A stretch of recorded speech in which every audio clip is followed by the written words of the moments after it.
News every 15 minutes, weather every 10, and sports twice an hour. Newstalk, KGVO, AM 1290 and 101.5 FM. You're listening to Montana Morning with Peter Christian. The Lolo Hotshots have lost one of their own. Good morning, everyone. It's Montana Morning. It's Monday, August 15th, 2016. It's going to be a beautiful day, a little hot. We're looking for highs in the low 90s today. The sky is clear. It's 55 degrees in Missoula right now. Our newscast this morning, sponsored by Spray Green Lawn, providing lawn aeration, fertilization, and weed control. You can save 15% off your first application.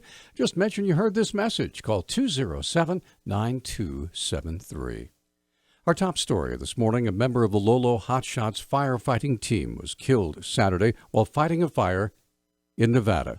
Public Information Officer Julie Thomas said Justin Beebe of Bellows Falls, Vermont, was killed while fighting the strawberry fire near Baker, Nevada. Every measure was taken to assist the firefighter, get him off the hill, bring him down for emergency treatment. Unfortunately, we lost Justin Beebe due to his injuries that he sustained on the fire. Thomas said an investigation's ongoing as to the cause of Beebe's death. What we believe happened was that they were in an area where a lot of snags were falling, and we believe it's, again, still under investigation, and that will be determined, but we believe that a snag hit him. Beebe is survived by his mother in Vermont. More than 400 personnel are fighting the 4,600-acre blaze, burning about 5 miles west of Baker near the Nevada-Utah line, some 200 miles northeast of Las Vegas. The Missoula Fire Department responded to a structure fire Friday afternoon on South 9th Street, where one woman was pulled from the home by neighbors after being overwhelmed by smoke. Assistant Chief Jeff Brandt said the call came in about 3:50 p.m. Had a single-family structure fire and had pretty good involvement with flames coming out of the window and roof when our crews arrived on scene. They were able to extinguish that pretty quickly. Brandt said the unidentified woman trapped inside the home sustained serious injuries. There was a woman that was in the residence prior to our arrival, and neighbors were able to pull her out. The latest update I just got a call is that she is being flown to Harborview for smoke inhalation and some problems that she sustained during the fire. Brandt specifically mentioned that first responders did not hear any smoke or fire alarms going off when they arrived, and that you should check your smoke alarms. Montana attorneys have agreed to allow DNA testing on some evidence from a 1994 murder as two men serving life sentences seek to prove they're innocent of the crime. Paul Jenkins and Freddie Lawrence were convicted of kidnapping and killing Donna Marr while robbing the Jackson Creek Saloon in Montana City, where she tended bar. A 2015 law allows people convicted of a felony to petition for DNA testing if the identity of the perpetrator was a significant issue in the case, and they can argue the untested evidence might establish their innocence. Earlier this month, the state agreed to the testing of several times, make that several items, but Jenkins and Lawrence want more evidence tested. Both sides have until August 26 to make their arguments to District Judge Kathy Seeley.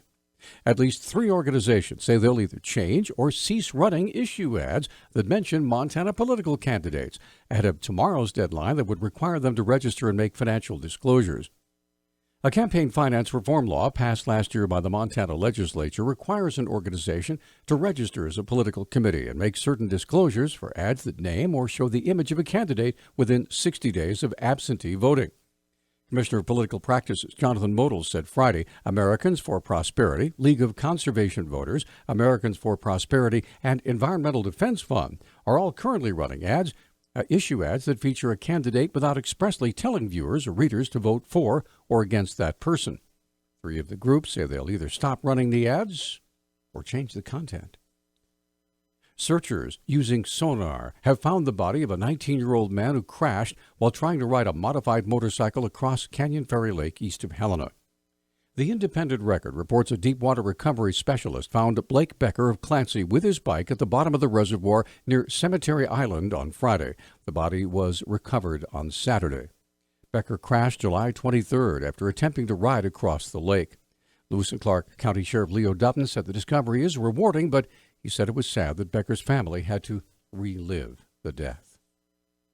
Last Saturday, 38-year-old Peter Maney allegedly beat, strangled, and dragged his girlfriend by her hair during an argument at his residence after telling her he was going to kill her. Maney appeared in Missoula Justice Court Friday. Deputy Missoula County Attorney Brittany Santorno asked Judge Marie Anderson for a bail amount of $100,000 due to the violent nature of the assault. This defendant committed a very violent offense involving strangulation, hitting, dragging by hair, and threatening to kill the victim. There is evidence that the defendant is heavily involved in alcohol and methamphetamine. He has 2 prior PFMA convictions in 2012. Santorno asked for certain conditions to ensure the alleged victim's safety should Maney be released on bail. The prosecutor would also request standard conditions, including no contact with the victim, her children, her home, her place of employment, her children's school, and would also request alcohol and drug testing and GPS monitoring should he post bail. Missoula attorney Paul Ryan appeared on behalf of Maney and asked for a lesser bail amount due to mitigating circumstances, including that the alleged victim struck Maney with a baseball bat. Judge Anderson set bail at $50,000, ordered Maney to reappear August 29th. Coal industry declines are hurting funding for libraries and other programs. The Billings Gazette reports coal mining's down by 7 million tons through June compared with the first half of last year. Montana Department of Revenue said the fiscal year ended in June with $7.3 million less collected in coal taxes. Declining coal mine royalties caused Crow Tribe layoffs. Coal taxes contribute about $500,000 annually to the state's libraries. Losses will be covered by reducing spending on databases. The U.S. Energy Information Administration said the country's electricity produced from coal is down to 29% from over 40% 8 years ago. Montana collected $1.7 billion in taxes last year, and coal revenue accounted for a small percentage of that. Staying with coal, an administrative law judge in Oregon has upheld the 2014 rejection of a proposed coal terminal on the Columbia River that could be a conduit for millions of tons of American coal headed to Asia annually. Administrative Law Judge Allison Green Webster found Friday state lands regulators were within their authority when they denied the permit to Brisbane, Australia-based Ombre Energy. Ombre wants to transport coal mined from the Powder River Basin in Montana and Wyoming through Oregon on its way to power-hungry Asian markets. Neither the University of Montana nor Montana State University have released any incoming fall enrollment figures, much to the consternation of statewide news media who are hungry for information about that very sensitive topic. Communications Director for the President's Office at UM, Paula Short, explained that the order for the delayed release came from the state. So the Montana University system, really system-wide, has given guidance to all of the campuses on how the enrollment count is managed. And basically, it is after the 15th instructional day of the fall semester. Once that happens, then there's an opportunity to gather the data that is deemed the most highly reliable. Short said when all the data is gathered from all the campuses across the state, the numbers will be released. It'll take a few days to compile that data, and then it'll be available as soon as we have it and we are, certain that it is reliable and accurate and it is a true representation of how many students are at the University of Montana. We will certainly share that number. It was the reduction in enrollment on the Missoula campus over the last several years that led to budget cutbacks and layoffs that's divided the campus and led to the hiring of an enrollment specialist, Dr. Thomas Crady, who's been paid a $70,000 hiring bonus to make up for the salary that he could have made at another university. Artie's Talk Time, 6:13. Newstalk, KGVO. Missoula's official weather station. Ample sunshine today through Wednesday with our high temperatures in the low 90s.